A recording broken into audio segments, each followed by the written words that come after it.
Welcome to the Dr. Carolyn Coker-Ross Show. I'm Dr. Carolyn, and I'm a medical doctor who specializes in treating eating disorders and addictions. I've been working with individuals with binge eating disorder, compulsive overeating, food addiction, and emotional eating for over 20 years. I'm also the founder of the Anchor Program, an international online non-diet coaching program for people with food and body image issues that you can access from the comfort of your own home. Please check out my books, the Emotional Eating Workbook, the Binge Eating and Compulsive Overeating Workbook, and my latest book, the Food Addiction Recovery Workbook. I'm on a mission to help individuals just like you transform your relationship with food and with your body. Hi, it's Dr. Carolyn Ross. Welcome to the show.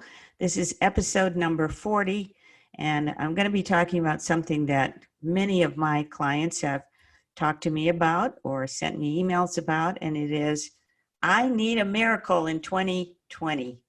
So I was recently at a holiday party and heard one of my coworkers talk about having already broken his New Year's resolution. So I want to just talk about that because everybody feels like starting on January 1, we should turn over a new leaf. And that's fine. I think that's a great idea. But did you make a New Year's resolution that has something to do with losing weight for once and for all, or sticking to a diet plan? And now that the year has already begun, have you broken those resolutions and maybe felt that you failed yet again?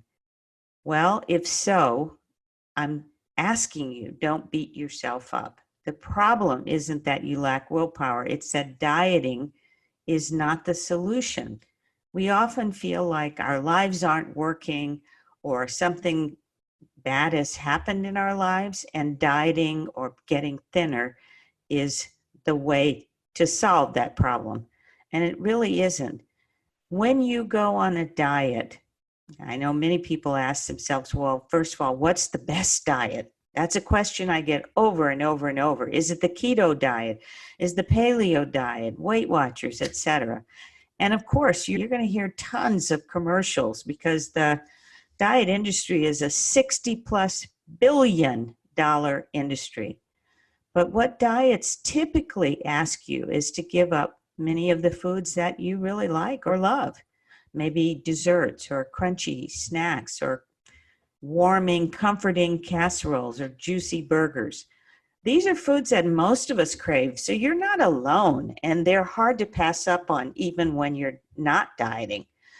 But the bottom line is, when you deprive yourself of the foods you really want, the food cravings are only going to get stronger, and then it becomes, over time, impossible to resist. So you hold off, and then that can lead to binging or overeating when you finally give in. So there has been research on this, and I know you've been hearing about how bad sugar is in the media. That's another, I think, ploy by the diet industry. But studies of animals' eating behaviors have really highlighted something very important that is also true in humans. Sugar does appear to have addictive effects on animals, but it's not the exposure to sugar that leads to addiction. Instead, what the researchers found was that the key is giving the animals sugar, then taking it away.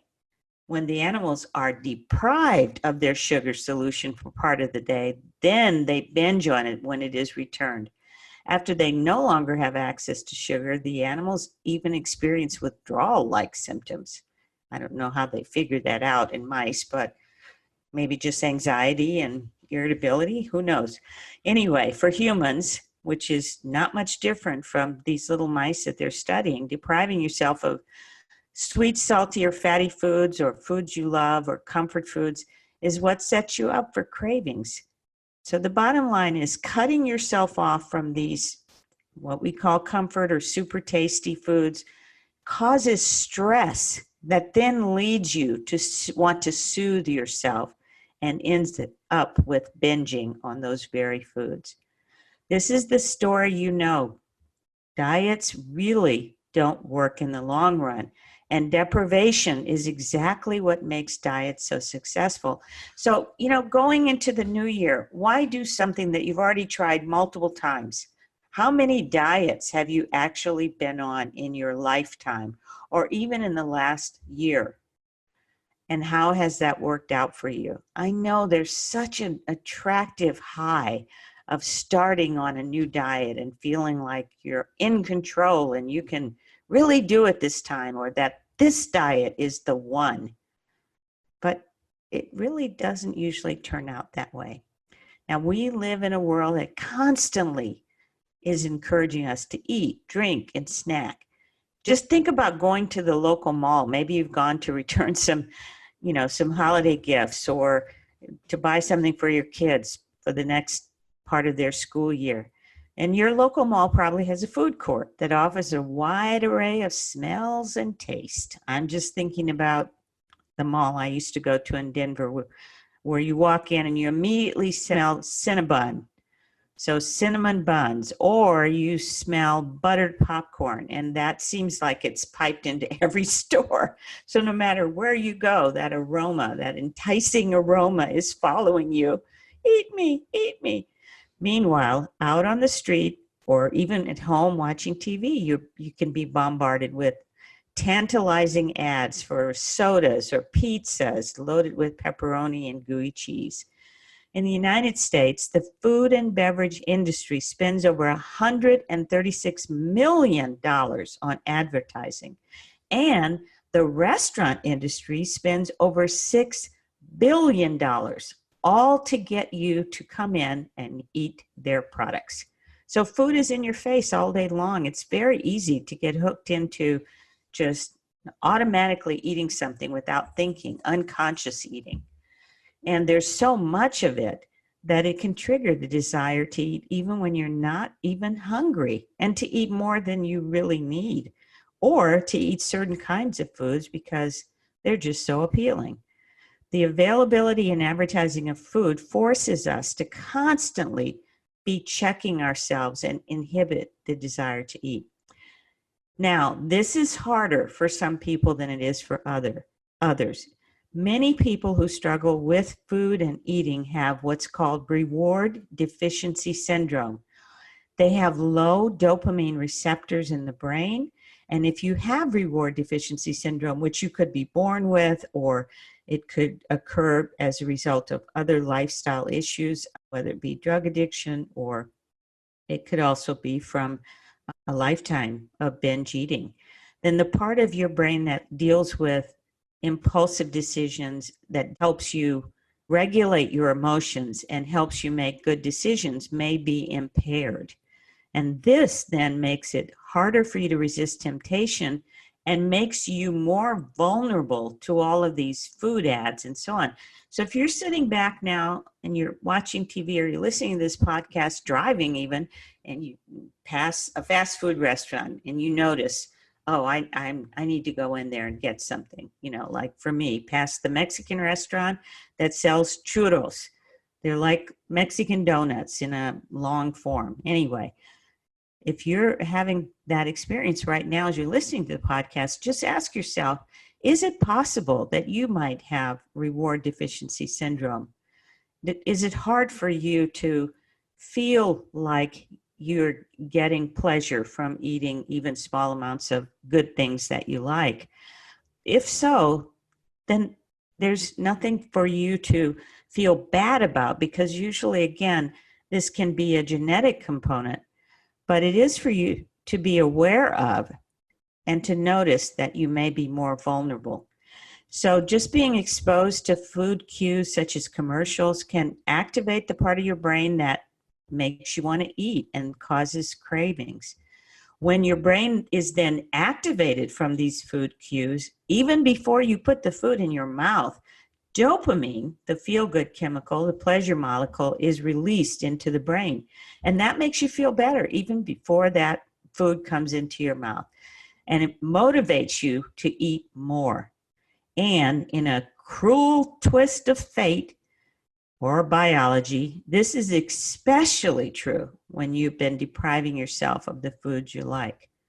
So as you can see, the way to go in the new year is not to hang on to yet another, fad diet in this environment of food abundance. That just sets you up for failure. We know that dieting can cause anxiety. Dieting is associated with cravings. We know that no matter what you do that's related to deprivation, even thinking about what diet works best is a setup for failure. Now, I am not a diet doctor. I got off the diet doctor train some time ago, quite a while ago.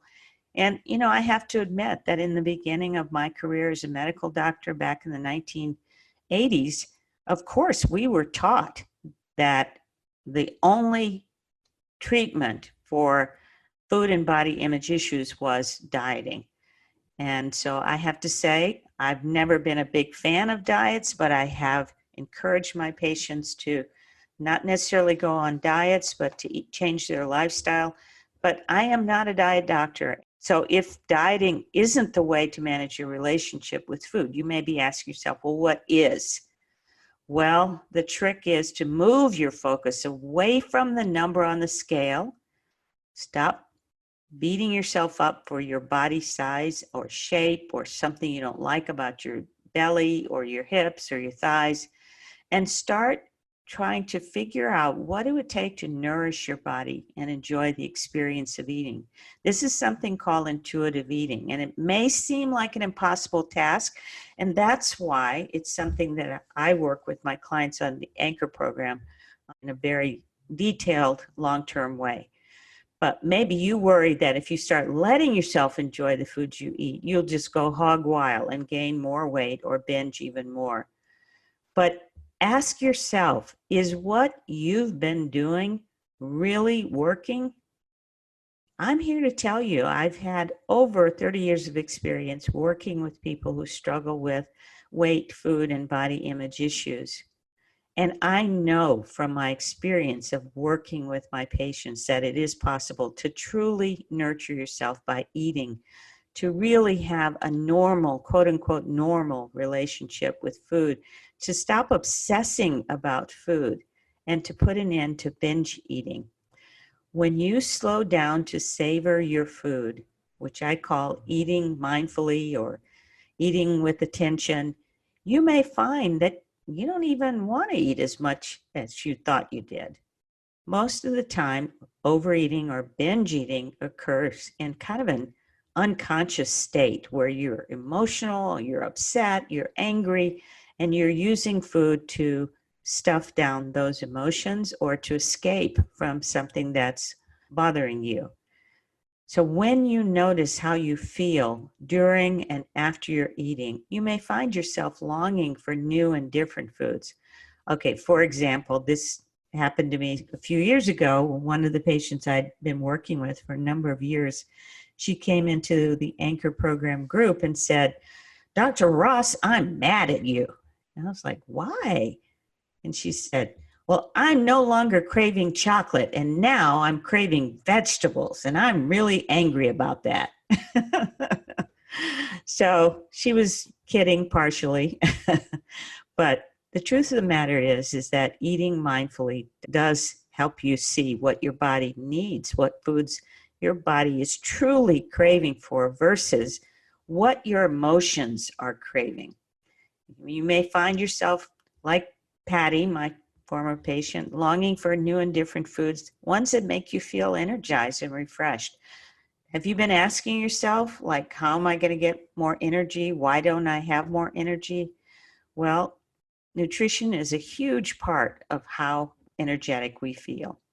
Remember that eating is meant to nourish your body, mind, and spirit. That means that the food you eat should give you real pleasure, physically, emotionally, and spiritually. So I hope that was helpful for you. And I want to ask you if you'd be interested in making 2020 a no diet year. Make 2020 a no diet year. And to answer that question, I'd like to ask you to journal about the number of diets you've been on in the past and how many of those have worked for the long term. So there is an upcoming Anchor program starting soon. If you're interested, just go to anchorprogram.com. The Anchor program is a 12-week intensive non-diet approach to dealing with food and body image issues that will help you make peace with food and your body. So that's anchorprogram.com. You have just 2 weeks to get into the Anchor program if you're interested at the 2019 price. Check out our webinar link in the show notes, and please leave a review for my podcast. That would be a big help for me, and I really appreciate it. The next podcast coming up is all about binge eating. It will be talking about how you can determine if you have binge eating disorder, and there will be a quiz you can take to determine if you have binge eating disorder. Okay, thanks again, and I look forward to talking with you soon.